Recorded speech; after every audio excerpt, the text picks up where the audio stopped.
We welcome you. We welcome you this afternoon. Thank you for sitting down with us to answer some questions regarding your pursuit of the Republican Party of Texas vice chairmanship. Just to let you know, we're not timing any of the answers, but I do want you to answer the question. No, you will. We have about 20, I think it's about 22 questions, and then you have a close at the end. As it occurred in in yesterday's interviews, we had plenty of time for everybody to say what they wanted to say. So there are only a couple of policy specific questions. The other questions are designed to uh, let you demonstrate your core principles and values and what matters most to you. So, again, welcome, Troy. And so I'm going to open it now with um, the first thing I'd like for you to do is to please identify the character qualities, the core beliefs, and experience that makes you the right choice for vice chair of the Republican Party of Texas. Well, I would have to say when it comes to the character qualities, I am one that I'm definitely a person of integrity, and I believe in following the rules and following policy as written. And if there is a policy or an issue that comes up, that may be a conflicting issue, then I'm that person that would bring that to the attention of those that need to correct that issue and help them identify where the problem is. And also, I don't believe in just identifying the problem, but I like to come to the table with a potential solution to the problem, even if they don't, even if the people that you're presenting it to don't agree with the solution. I was always trained and taught that you don't come with a problem without having a potential solution, because especially being a Republican, because we're the party of solutions, not the party of problems. So we identify problems and we find solutions to fix the problems that exist. Um, and then when it comes to my experience, I would have to say the years of experience I've been in corporate America. I've gotten a lot of my development from serving on various campaigns throughout the years in Texas and across the nation as well. And then a lot of the experience that I that I received just serving in the church as a pastor, serving as pastors in different tenures and different denominations. And I believe that one of the things that will come in handy in the role of vice chair will be the things that I learned and the tools that I picked up under my degree for conflict resolution. Because as we all know, there's a lot of conflict that happens within the parameters of the party. And a lot of the conflict we can navigate around if we take the proper approach to navigate around and keep the intrinsic mission that we have in mind, which at the end of the day is to win elections up and down the ballot and make sure that we don't have these undervotes that we continue to have because people don't know who's on the ballot and things of that nature. And then there was one more question there that I think I missed. One more piece of that question that Well, it was your character qualities, core beliefs, and experience that make you the right choice. right. So the core beliefs, my core beliefs, they all revolve around my Judeo-Christian foundation, my Judeo-biblical foundation, and so all of my core beliefs are all derivatives of that. When it comes to issues that people are concerned with about the border and where would you stand on this and how would you articulate certain things, I'm always going to have the perspective. My core beliefs are always going to be a derivative of the Word of God. That's what shapes and forms my life. That's what shapes and forms my walk, my character, my talk. Um, Not to say that I don't fail and falter at times. However, I always know that my refuge is in the Word of God, and I go to the Word of God so I can be restored when I have those failure moments. And I, I'm weird in that I always thank God most of all for my failures, because without my failures, I wouldn't understand how to be a success. And so I don't dwell in my failures, but I use my failures to catapult me into the next phase of where I need to be, and so that I can come back stronger and bolder than ever before. Okay, thank you. Where can the job description of the RPT Vice Chair be found? And would you please cite your understanding of the top official duties? Yes. And so the job description, it changes by each administration, is what I learned from the tenure that when I was actually working inside the party, which I think is really ridiculous to me. There should be one set job description that doesn't vacillate from who's the chair or who's the SREC to the next. There should be a core job description. This is the core job of that person. So the current job description exists, but it doesn't exist where you can find it just through surfing the external visionary piece of the RPT website. You actually have to go into what they call exclusive content to find it. And so the last time that I reviewed it was when Dr. Myers became vice chair, and it was a one liner. And the one line of it literally said to support the chair of the Republican Party in their duties and other duties as assigned or as agreed to by the chair. And that was the sum total of that job description, which I agree is probably going to be the crux of the overall job description. And then in addition, you take on those extra duties that you sit down with the chair and determine, okay, what load or what additional weight that I'm passionate about would you like for me to drive? What narratives would you like for me to drive in support of what you do? And I know we've historically seen a lot of kind of tension between the chair and the vice chair. At this time, we currently only have one chair candidate that I could run with due to Rule 41, who's Dr. Dana Myers. So I spent a lot of time talking to her to find out what her initiatives are, how, if she becomes chair, I can undergird and support her initiatives. And then I share with her what my vision is for the things that I'd like to accomplish, and to make sure that we have a consensus. Because one thing about it, no matter who that person is, I have to be able to work with them in order to accomplish the things that need to be accomplished for the greater good of the party. Okay, thank you. Where can you find the best indicator of what the Texas Republican Party's base believes about key issues? And how do you believe the RPT can best demonstrate to this voter base that they have been heard? And how would you lead that effort? I believe the best place to find it is in our party platform.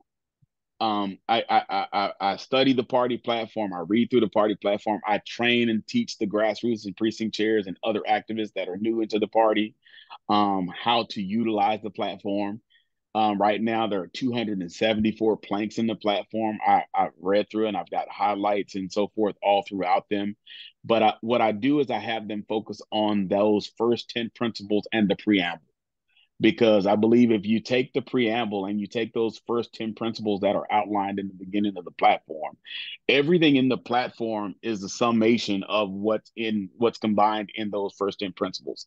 So if you use that to focus your energy on that, you can serve the grassroots, but then you have to take that and build your message to those non-voters and to those grassroots voters that are not as informed as you and I and people that are delegates to the convention, to help them understand, because most people have never read the platform, nor have they read the preamble or the principles.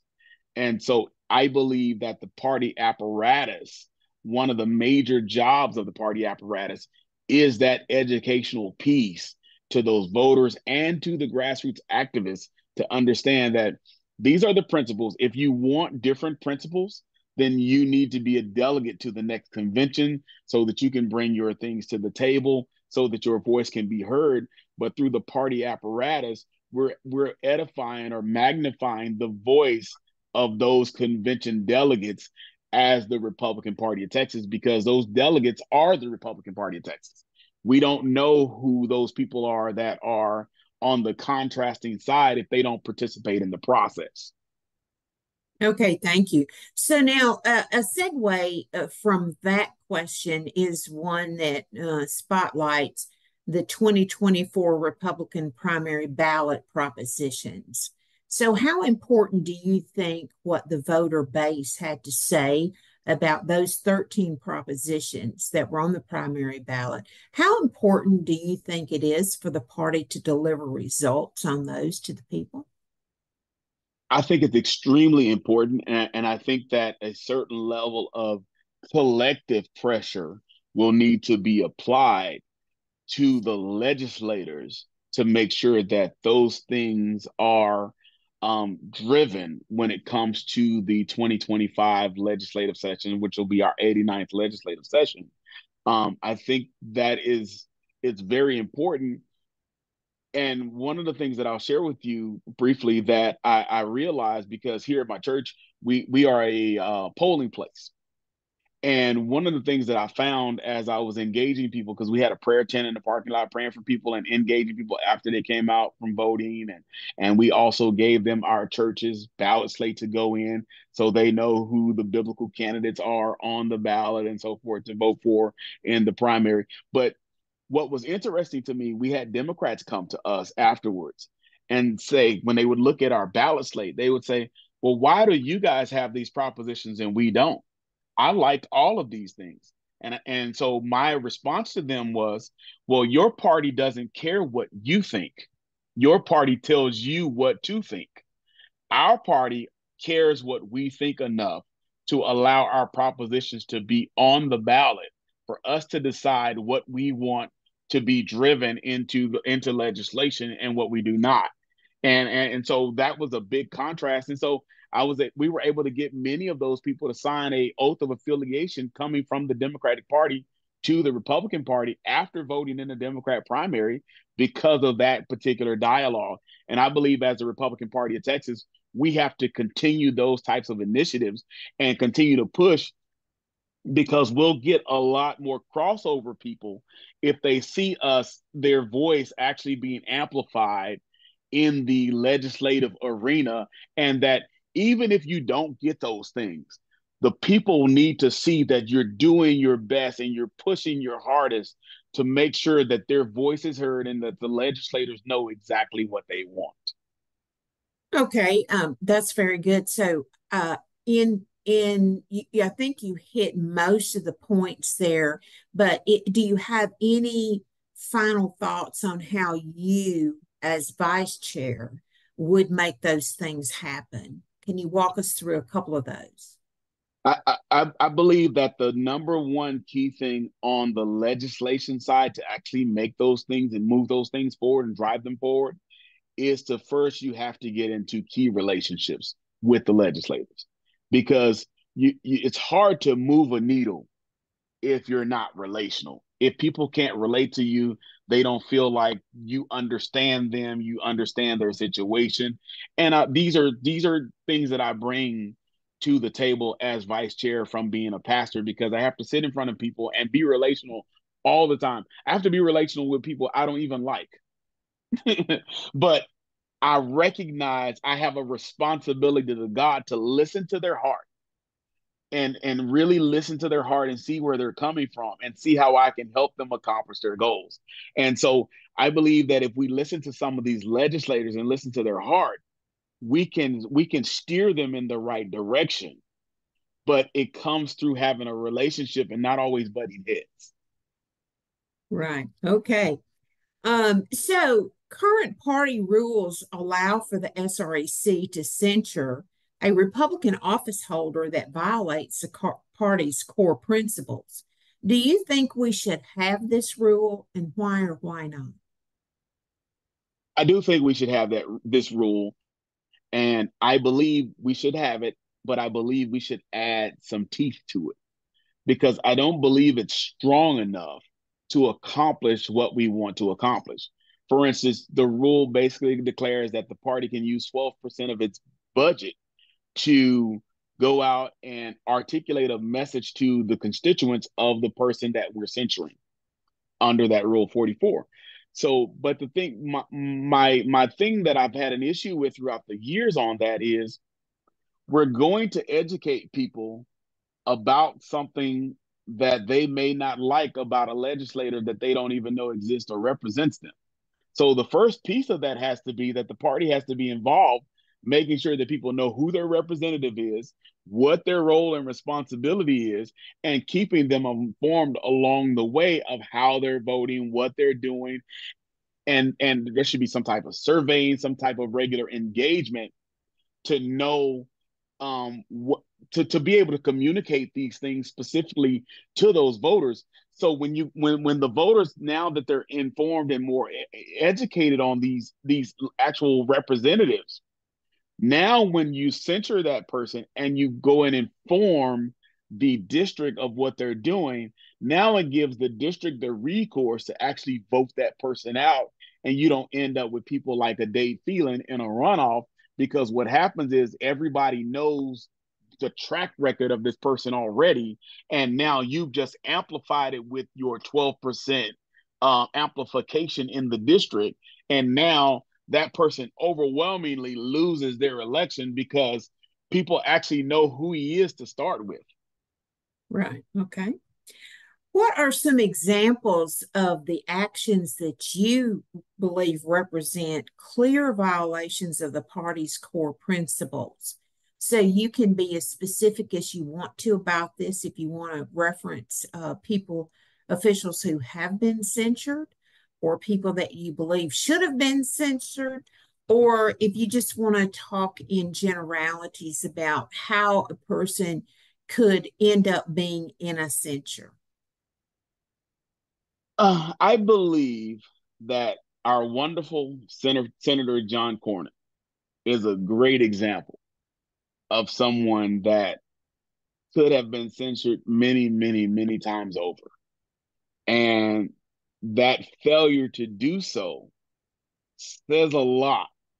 And it makes me wonder how you're able to skate when you go and you violate party platform principle after principle after principle after principle. And I recognize that some of this is related to the rules also, which is where we have to have a rule overhaul, because this was some of the issue that came up on the SREC with the censure of Dade Phelan.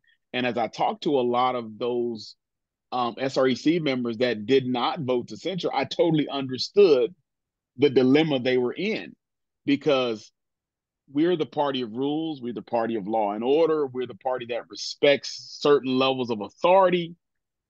And so when you say, I think you should censure no matter what, even if it goes against the rules, how can you still be the party of law and order?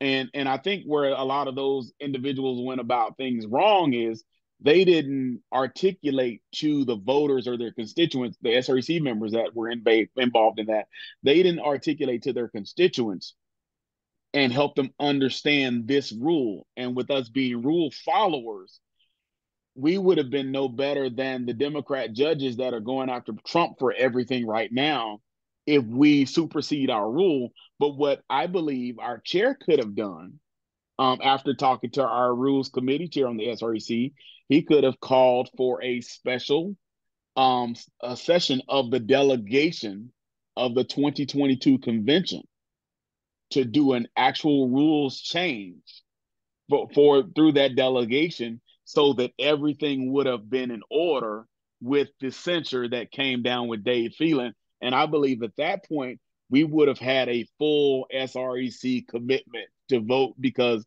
the rules would have lined up with what we were trying to do. And so those are some things that I know there are some people that are pushing to get that done in this convention cycle. And I pray that we're able to get it done and don't get a lot of backlash from it, from having the wrong people at our convention. Okay, so since you raised the issue of Senator Cornyn, for those who are not aware of the ways in which he has violated the Texas Republican Party platform and principles, would you like to inform those folks what you're talking about? Yes, I think one of the major pieces that would concern Texans the most that he continues to push is when he comes up with these red flag laws that he continues to support. He overwhelmingly supports these red flag laws, but then he'll come to our meetings and say, well, I'm not really for them except in these conditions. We can't be for them at all. Either we are pro the Second Amendment or we're not. And the Second Amendment says these rights shall not be infringed. And shall not be infringed is very clear. And I would think that the second piece of that is when we talk about our fiscal responsibility in our when we talk about our fiscal responsibility in the platform, keep signing off on and approving all of these crazy ominous bills and coming out into the community explaining to us how great they are for us, but they're increasing our deficit, our national deficit. They're increasing our taxes. That is, these are blatant disregards. When you come into the district, whether it's in Tyler and Dallas, and you're trying to sell me something that is just, it's not passing the smell test. It doesn't work for me, and it shouldn't work for anyone that's watching this. It just should not work for them. Okay, And those thank are you. just a couple major examples. Okay, thank you. So if you're elected vice chair at the convention, what would be the tangible metrics that Republicans should use to determine if Troy Jackson has been successful? I believe the tangible metrics should start with seeing a, a real party structure in operation throughout the state of Texas. Right now, there's not a real visibility of party. When I go places to train people, I ask people, how many Republican Party of Texas volunteers have you seen in your area? And then I'll ask them, how many volunteers have you seen for this legislator's campaign or that legislator's campaign? Most of the time, the volunteers are related to an individual campaign when the party apparatus should be what's driving the campaign. Because if we're going to be relational and we're going to be able to hold the elected officials accountable, the party has to have enough teeth because it has a structure that is conducive to drive the legislators to the party for whatever it needs and not to other people. We talk about, okay, we don't want this big donor or that big donor funding our party. If we don't want big donors funding our party, then we, the grassroots, are going to have to come up with something where we can fund our own party. And even if it comes up to the point to where we're for the price of a modern day Joe Biden Happy Meal a day, which is probably $10 a day now,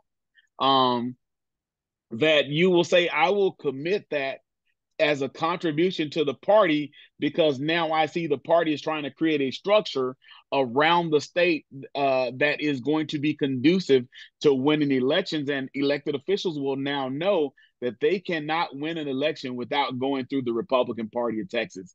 That's going to be the metrics that's going to tell the tale because we'll have the funding, and what will happen is the larger donors, they won't have a workaround because now the grassroots is effective and its operates in its operations day to day, and it has a mechanism or tentacles that reach all throughout the state that you can't buy the tentacles off because the tentacles are represented by the party. They're operating within the parameters of the party. They're respected by the party, and they recognize that there is no Republican Party of Texas without them. Okay, thank you. Um, so, speaking from the perspective of a vice chairman, what percentage of the party's yearly budget would you like to see in donations of $100 or less? And what would the RPT need to do in order to increase these low dollar donations? I would like to see at least us to at least be on the trajectory to get to at least 40% of our budget to come from those smaller donations because that gives people buy-in, gives them skin in the game. Because we got a lot of people that complain that don't give anything. And I think the way to get them there is for them to see the RPT busy in their areas. If they see RPT coming out saying, okay, we're here to recruit volunteers, we're here and this is what our objective is, and this is what we're trying to do, and this is your job description as a volunteer in this area, and this is the timeline that we're looking at. And so you're giving people roles and responsibilities to do under the Republican Party of Texas. And I believe that gives them the buy-in to make sure that they want to contribute their dollars to it, and we're just not sending out emails asking for dollars that we use to pay for more emails to send out to ask for more dollars. Because that's how I feel today myself, and that's how many others feel, that we pay for emails and pay for text messages just to ask you for more money, and nobody knows where that money is going. So in addition, I would like to see some transparency on our website, where you can go to the Republican Party of Texas website and see where your money goes. And I believe that if you can see where your money goes, then you'd be more apt to give to the Republican Party of Texas as those lower level, small dollar, $100, $200, $5, $20 donations, because you actually know your money is going to something and not just to pay for another email to ask you for another $20. Thank you. There is a perception that party officials must place value on opinions of high dollar donors over the identified priorities of Republican primary voters and those of the convention delegates who serve to represent the interest back home. Do you believe this is an accurate perception? Why or why not? I believe it's the current model, but it's not the way the party is designed to function. Somewhere we got off course, and it's time that we get back on course, and we talk about being our constitution, where it says we're for the people by the people. We talk about us being the party for the people by the people.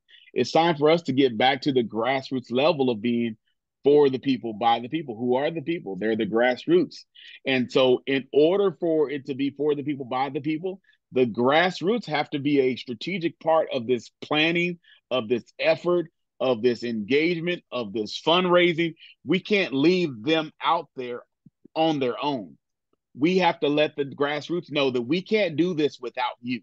We need you to be a part of the solution. We don't want to see you every 2 years at convention complaining and fighting on the floor. We want to see you out here in the trenches with us, making things happen so that these big dollar donors understand that I'm contributing to a grassroots effort when I contribute, and I'm not contributing just to my own agenda, and I'm not running the party for myself, and I'm not buying the party off so that I own the party. That's not how this works. Okay, thank you. So the next couple of questions are going to be policy questions. Do you support legalizing casino or online sports gambling in Texas? Why or why not? I do not. And I've seen what it does as a pastor counseling people just through already not having it right in front of them. Having members come to me where it's breaking apart families, and they can't get things back in motion because they're traveling to Louisiana, or they're traveling to Vegas or to Oklahoma, and it's destroying families. And Texas, we're about family values. We're about family. We are even in the Republican Party, even though we butt heads, we're family. We're all family, no matter what the color of our skin is, no matter what our ethnic background is. At the end of the day, we're all family. And the way we as Republicans protect our family is by keeping our families safe from vices that will draw them into a place that they may not have the fortitude to come back from. And so Okay. that's how we protect our families. Okay, thank you. Do you support legalizing or in any way decriminalizing marijuana for any use in Texas? Why or why not? Absolutely not, because we don't want to make it readily available. We see what it's done to Colorado. I was just in California preaching a few weeks ago, and it was horrible. I don't know if you've ever stayed at the Coronado Hotel in San Diego, and I'm at the Coronado, which is it's like a what do you call it, like a Waldorf type hotel, and it was tent city in front of the hotel. I didn't want to get out of the car that was bringing me to the hotel, and we pull up, and I'm like, this is the wrong hotel, and my driver said, no, this is the right hotel. And I'm like, well, can I go through another entrance? He said, this is the main entrance. It did not look anything like it did the last time I was there. And he was telling me that not only was it started with the legalization of marijuana and them giving out, they started with the medical marijuana cards. Everybody could get a medical marijuana card. All you had to do is go pay a 30, 40, $50 doctor visit, and the doctor would give you a medical marijuana card. Then they went to legal, just totally legalizing it for recreational use. And he said, from that, along with all the illegal immigration coming in, it has just destroyed that area. And I believe that if we want to see Texas look like what I just saw, it looked like a third world country. That's going to be the result. I know everybody says, well, it's good to have, and it helps me for medicinal purposes. If a doctor prescribes it to you, that's between you and your medical physician, because whatever the doctor thinks you need, if you have the right kind of doctor, I would say trust your doctor. But if you're just getting it because you want to relax your nerves, there are other things you can do to relax your nerves. You can go get a massage. There's spas everywhere. That there's nothing like a good spa day. I would recommend a spa day over any marijuana. Thank you. Have you ever testified at a legislative hearing? And if so, approximately when did you testify and on what topics? So I didn't get to this last session. I was there all the time, but I was training some people on how to testify and how to engage. But I would say the last time would probably be the 87th legislature. I was there, and I was there with Jill, and I testified on some of those things.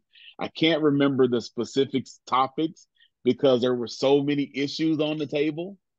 But I know more recently, not in the Texas legislature, but I've done quite a bit of local testimony lately here in Tarrant County, on a lot of issues that are happening here with the school boards. And matter of fact, I'll be testifying again next week at the county commissioner's court because we have a Democrat commissioner that has decided that she's not going to give the city of Kennedale. Alicia Simmons is her name. Yeah, I'm calling her out because she needs to be called out. She decided she's not going to give the city of Kennedale the funds that have been allocated to them by the commissioner's court because they didn't hire a friend of hers to be city manager that was not qualified to be city manager. So now she's going to withhold approved funds from a city that needs those funds to fix those roads and those potholes. This is the power why we've got to educate people and they got to get out to vote, and we got to get these Democrats out. Okay, thank you.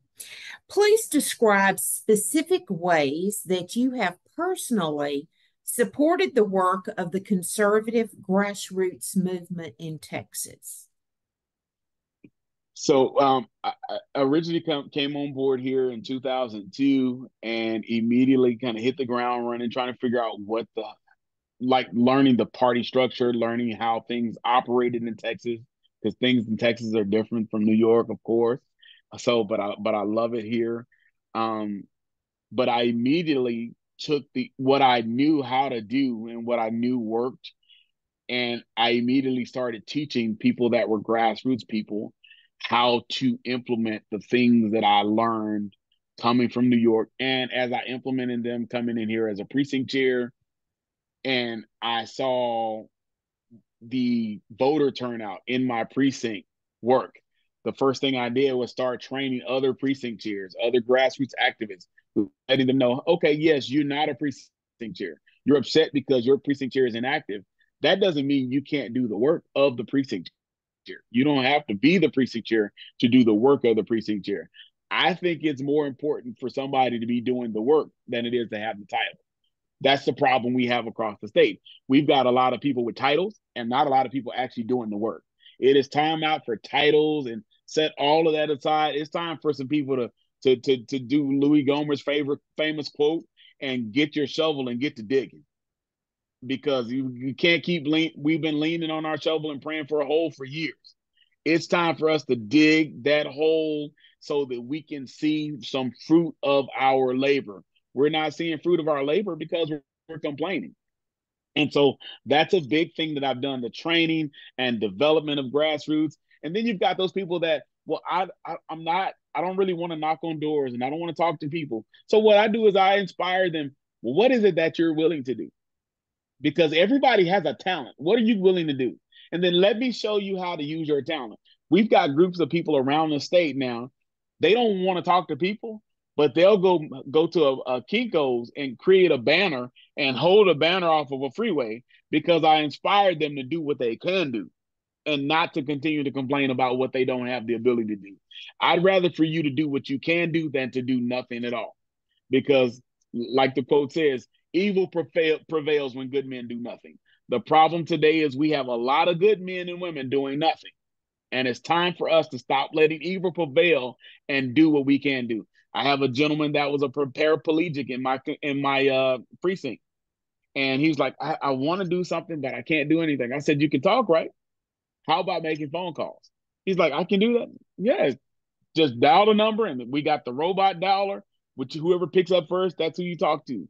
In 2020, he made 17,000 phone calls for meet President Trump. He was inspired to do it. Now he's inspired to do more and more and more. That's where it starts, with empowering people, helping them to see what you can do, and empowering them to do it and do it to the best of their ability so that God can put his blessing on it and expand it and enlarge our territory. And that's one of the things that I've done very, very well across the state, with encouraging the grassroots and building them. And when people become weary and well doing, God has blessed me to be able to speak into their life to get them to step up out of their slump and fight for Texas and fight for America. Okay, thank you. So now let's talk a little bit about your, and I think people have probably already seen this, but I'll let you try to succinctly define it. What is your management style, or how do you go about persuading and influencing others to work with you? I think the best way to start to manage people is to let people know that you care about their needs. You care about what's going on in their life. You care about what's happening with them. And once once I let them know that I really care about them and what's happening with them and what's going on with them, now I'm able to give them some direction, and they're willing to take that direction because now they have just a little bit more faith in their abilities. They have a little bit more faith in what they're capable of, and they're willing to step outside of their comfort zone or get up off of their sofa and actually get up and do something. And I believe that's the starting point of it. And so I start you there with the relational piece. The relational piece is always a big aspect for me. And then from the relational piece, now I give you the tools to be empowered to do what it is that you have an unction or initiative in you to do, whether it's helping you understand why you're doing it, or giving you the method to create a message via our party platform principles on how you can message to your neighbors, your friends, and your family. And that's always the tool that I start them with. If you can get one person in your family that may be just as liberal as all get out to just sit down and listen to you on a periodic basis, that's the start of being able to win your neighbors and your neighborhood and your friends and your church family. But you've got to be willing to start with the family member, because if you can't start with the family member, you won't you'll give up quickly once you get out there with someone that you don't have a relationship with. And so my management style is building that person up to where they're confident in their abilities to do what it is that they can do when they may have been previously been someone that was timid or shy or in a box or didn't feel like this was for me. And I'm able to help show them the way and guide them from a servant leader perspective because I'm there to serve you. I'm not there just to lead you. I'm there to serve you. I'm there to serve the greater good of the party. I'm a servant first and foremost, but I lead you by serving you. Okay, thank you. Think about a conflict in your life or one of those fork in the road experiences. Maybe it was painful. Maybe it had long lasting impact on your life. What shaped your decision making and your actions, and how does that translate into how you make decisions today? you. I would have to say, I'm going to be real transparent with all these people because a lot of them don't know. And I don't think I've even had this discussion with you. But my youngest daughter, when she was 14, her mom talked her into doing something that I didn't even know you could do. Her mom talked her into filing a divorce from me. And so I was served with divorce papers with my 14-year-old daughter wanting to divorce her dad who had raised her whole life as a single dad. She went to spend the summer with her mom, and her mom talked her into filing a divorce and coming to live with her. It's a devastating time in my life because this was the girl that I changed her diapers. I did everything. I was there 24/7, and her mom wasn't. So it was very devastating for me. But the faithfulness that I learned to be steadfast, unmovable, and always abounding. And so I continued to love her in spite of that. I told her I'm not signing any papers because just because you send me papers, that doesn't separate us. So I'm not one to give up because I realize that if I remain steadfast and I remain persistent in my initiatives and in my approach, I'll win. And so I have a certain level of tenacity. I have a certain level of relentlessness. I don't give up easy. I don't quit easy.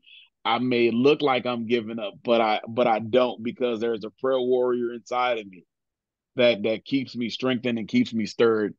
And so, but through that, it helped me to be persistent in my resolve in every area of my life, even politically, because there's been times politically that I've been out here on the trail doing these trainings and I'm hearing these questions and these responses, and I get frustrated.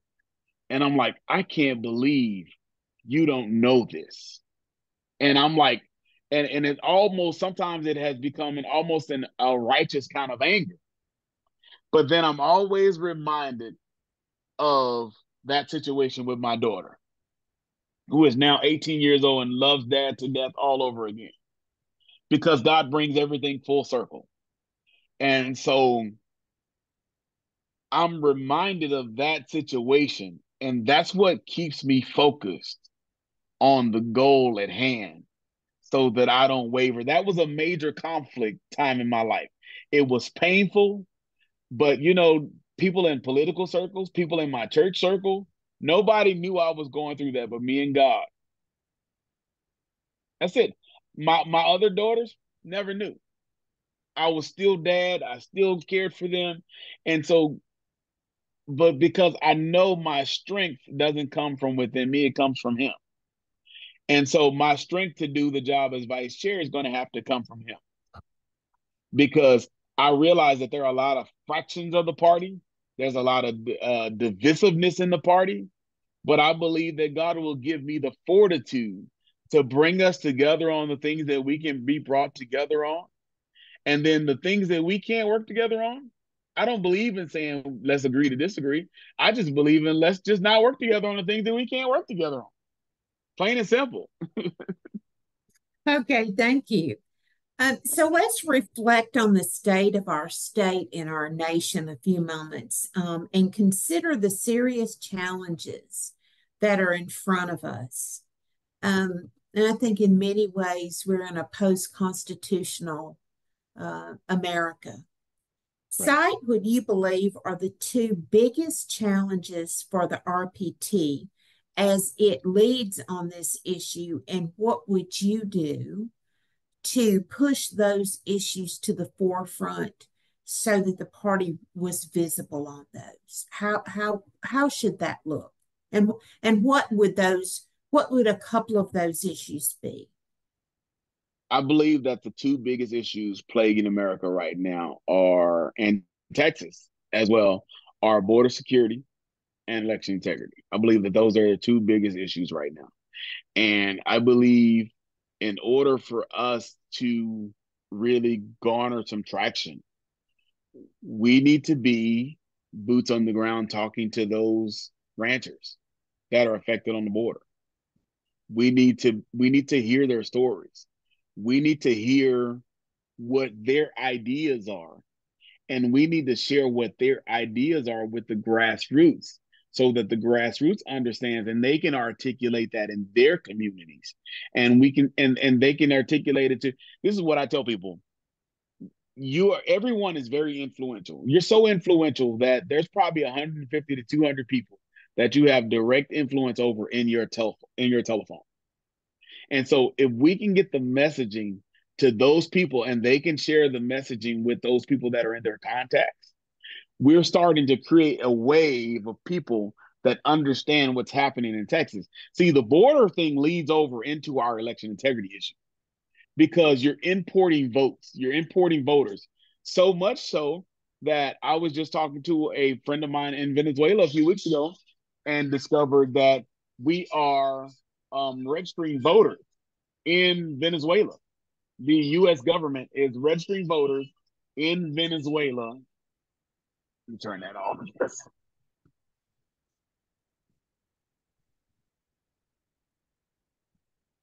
Had it on the other desk,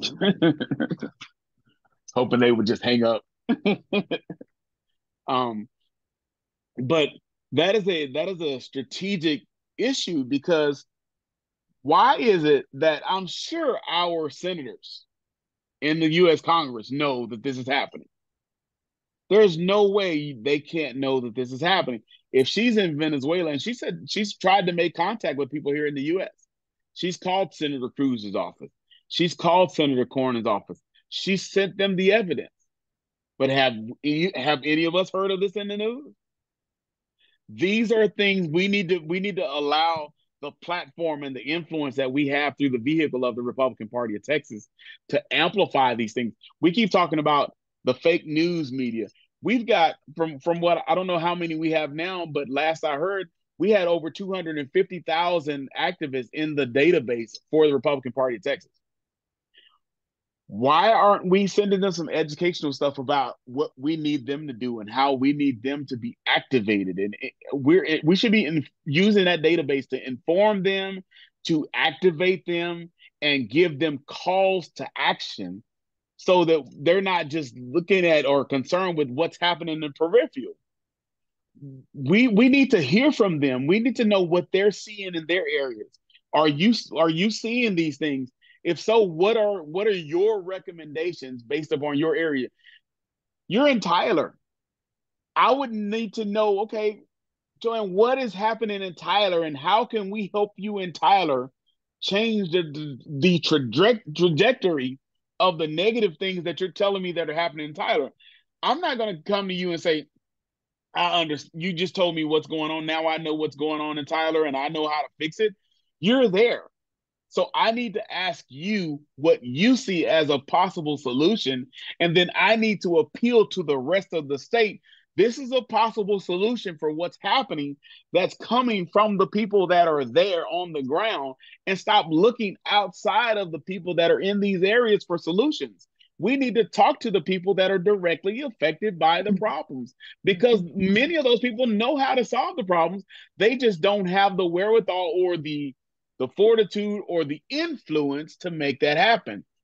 But if we take our 200 and something thousand member database and those people do a call to action all in one day to DC, the tide will start to turn. Those people start showing up at the Senator Cornyn's office and Senator Cruz's office. you'll see a change made because they're going to start talking differently when you see them in these congressional hearings and these congressional meetings. Because can you imagine walking into your office and there's 20,000 people standing out there all signed up to talk to you in one day? They want to talk to you and your staff. You're gonna actually put some action to your words instead of just doing press conference. You're gonna actually do something to make a difference, and that's where we start to change the trajectory, especially on these two major issues, because they literally run hand in hand. You've got the border situation, you've got the election integrity situation. We know there are election issues. We know that all elections are local. We know that elections are run county by county. We have 254 counties in the state of Texas. You mean to tell me that we cannot have volunteer attorneys serving in each of these? That's 254 attorneys. You mean to tell me we don't have 254 attorneys in the state of Texas that are willing to volunteer their time to serve as election integrity attorneys in these counties, boots on the ground on election day to resolve election issues immediately? Every county, all 254 counties, should have a war room operating under the direction of the Republican Party of Texas. Point blank, period. Okay, thank you. So now we're into the section of questions that are shorter answer questions. So we'll start with those and then we'll have a close. What character qualities do you value most in your relationships? I would say transparency. That's the character quality that I value most in relationships is transparency, because I want people to see into me and I want to be able to see into them, so that I want to know you well enough to know when you hurt, and I want you to know me well enough to know when I hurt, so that we can work together on healing. We can heal together, we can work together, we can move together, and we can be lockstep together. Okay, thank you. What are your thoughts on extending opportunities for booth space at the Republican Party of Texas convention to groups whose stated mission violates the Republican Party of Texas platform? Absolutely not. All right. In the preamble and principles of the Republican Party platform, it lists several principles the RPT promotes. Please name a few of those principles. Free, I believe it's free enterprise is one that is very key. Um, Freedom of religion. I hate I don't have all these memorized anymore. I That's used to have them okay. memorized. That's okay. um, there's one related to family or marriage values, family values, or something like that. With the basically the maintaining the current the existing forever nuclear family structure. Um, Fiscal responsibility, I believe, was one of them. I can't remember how it's worded. I don't know why I used to have all this memorized That's verbatim. fine. That's fine. But While cultural Marxism has been on the rise in our nation for many decades, the COVID shutdown pulled back the cover. And since then, more people have begun to see this. And they see the open threats to children and future generations. What do you believe the RPT can do better to protect children? I believe one of the things that we can do better to protect children is really to help our legislators understand that this is a real problem, because we do have a lot of our legislators that don't understand that this is a real problem, which is one of the reasons that even though I'm not chair right now, vice chair right now, I'm holding a listening session. This is something that the RPT can do. I'm holding a listening session at my church here next month, um, for women harmed by abortion. We could do the same thing for children that are harmed by gender mutilation and things of that nature, to bring these people that are harmed in these are I just had one recently, a listening session from invited local legislators to hear from children that were victims of human trafficking. And I invited Democrat and Republican legislators. Two of our local Democrats came, and they were surprised and appalled by the stories that they heard because they only hear the narrative that their party puts out. Many other people don't hear whatever narrative because right now what's covering the news everywhere is Trump. Trump this, Trump that, Trump did this, Trump's trial. And so these things become overshadowed. And so, but I believe if we could do something like I did with Jill, before God rest her soul, Jill Glover, when we traveled the state doing the legislative priorities route, we could travel the state and hit as many counties as possible, combine some counties, and do a listening session so that legislators in those counties, maybe they don't have the ability to go to Austin or one place, or but we could, there's different ways we can do it. We can record a session and push it out to them over and over again. But this needs to be done on these issues because there's so many different issues plaguing children, from the books in the schools to the pornographic websites that are readily available. And then I just learned something new last night that I didn't know, that children had access to pornography through TikTok. I had no idea because I don't use TikTok, never been on it. I hear the name, but I had no idea that they can readily available to view pornographic material on TikTok. This should not be so. And of many of our legislators, I talked to the mayor of Dallas this morning. I was mentioning that to him, and he said, "For real?" So he was just as naive to it as I was because I've learned something new, and I called him to share it with him.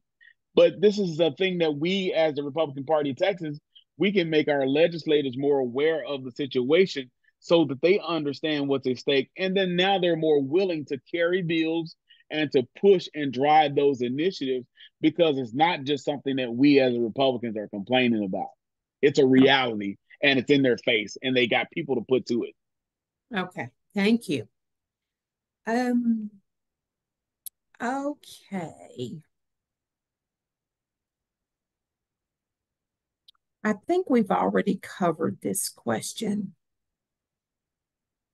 because you've been very robust in your answers, which is good. But we have already, just for the record, we've already covered how you fought for Republican priorities and principles in the past. So I don't need to revisit that with you, Troy. So I think that we're now at the close. So this is the time that you close the deal for the people that are going to watch this video, the delegates and alternates. This is your chance to raise any issue that I have not addressed, for you to share any passion or any pet peeve with the delegates and alternates and let them know who you are and how you will serve them if they will elect you. Yes, I think one of my number one pet peeves that I see across our party is the fact that we are not, it's not that we're unable to unify. Many of us are unwilling to unify.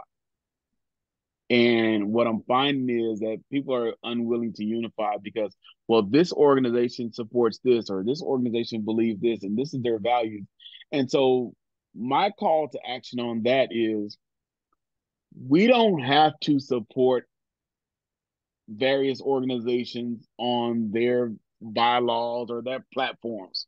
However, at the end of the day, when we're looking at November 2024, I want to ask people if they'll do one thing for me. If you'll set aside your differences and do all you can do to make sure that you get every Republican you know in the state of Texas out to vote in the November 2024 election, and make sure they vote for every Republican on the ballot, up and down the ballot, whether you know them, you like them, you despise them, you hate them. But I challenge them and I implore them to vote for every single Republican. Because if you don't vote for the Republican you don't know, you're going to get the Democrats you don't want. So I challenge you, because the thing about it, you may settle for this Republican now, but you still have 2 years or 4 years to where you can get the Republican that you want. You've got time to cultivate that person, to find that person, to build that person up. And if I'm your vice chair, I will help you with that. I'm here to serve you. Okay. Well, thank you very much, Mr. Troy Jackson. We've enjoyed visiting with you. Good job. Thank you. Thank you for your time.